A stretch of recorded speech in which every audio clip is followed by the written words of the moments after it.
Hoaks. Ternyata wanita yang viral mengaku diculik diduga hanya karang cerita karena takut dimarahi.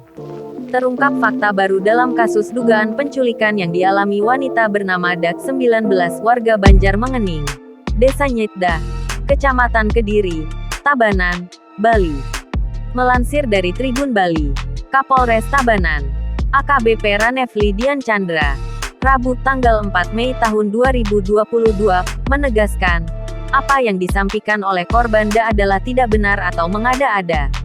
Wanita yang mengaku korban itu, ternyata hanya mengarang cerita seolah-olah dirinya menjadi korban penculikan dan percobaan ruda paksa.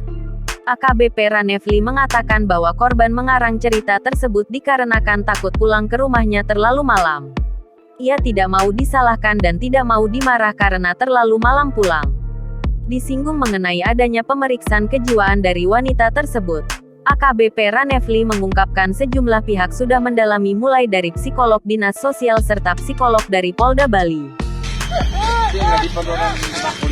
Polisi saat ini masih terus mendalami duduk perkaranya agar makin jelas. Mengingat dalam kasus ini tidak semata-mata hanya penegakan hukum saja.